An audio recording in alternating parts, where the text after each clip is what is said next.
Guys, good morning. Welcome to my vlog, Motocross TV.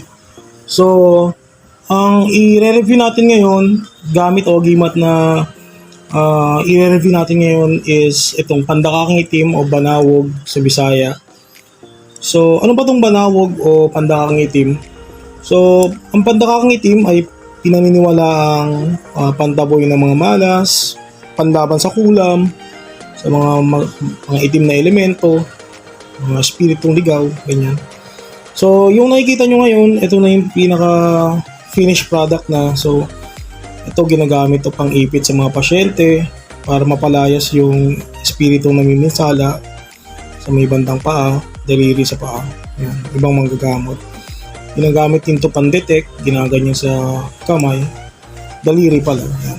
Tapos parang may mararamdaman kang kuryente niyan pag merong karga yung tao, espiritu na nanininsala. So itong isa naman, ito yung raw, kakakuha pa lang, magaspang siya. Yung papansin yung magaspang siya. Kung nakahawak na kayo ng, ano ba to? Buntot pagi, ganun yung texture ng, ano niya. Ganun yung texture ng, ano na to, gamit na to. Yung hindi pa siya napapakilis. So ito yung sangkap, yan palangkap tong apat na to. Kung may gusto magkaroon yan, may apat pa ako dito. Mahirap kasi makuha yan eh. So, ito na hold up lang natin sa tropa to, yung apat na yan. So, mapapansin nyo, parte yan ng sangkap din ng 10 elements yan. Ayan. Kaya naniniwala ko malakas din itong 10 elements talaga. Lalo na pag nadagdagan ng karga. So, sa Saturn bracelet, ganun din siya. Ayan, Saturn bracelet. Ganyan din siya. Ayan, nandun din siya. So, parte siya ng 10 elements na o yung mga 10 banal na kahoy na nakukuha sa Banao mostly. Pero ito kasing pandakakang itim, sa karagatan siya nakukuha.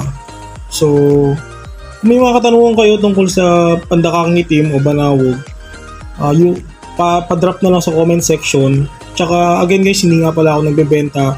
Kasi may mga nare-receive ako message na magkano po yung bato mo, magkano po yung bracelet.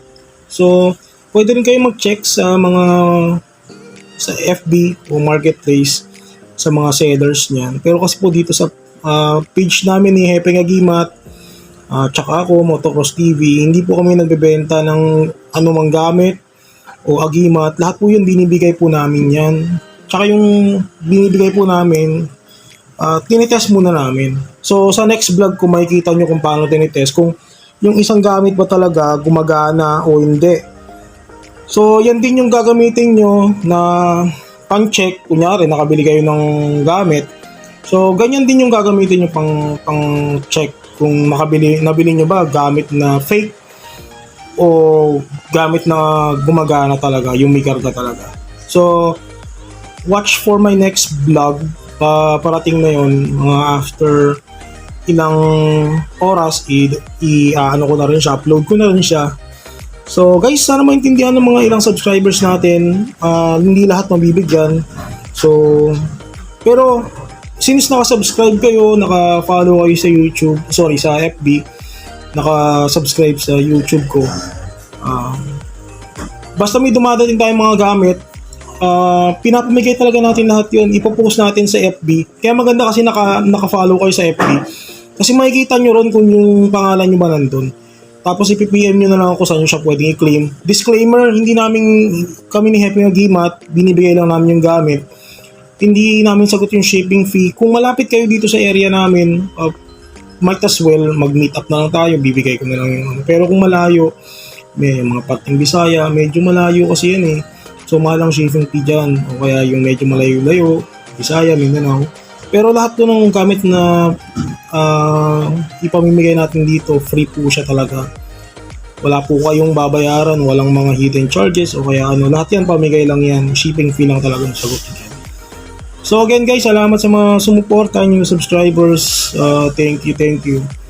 And sana lumaki pa yung page. Marami pong magkaroon ng gamit na ganito. Lalo na yung mga security guard natin na mga kapatid na syempre minsan night shift yung mga yan.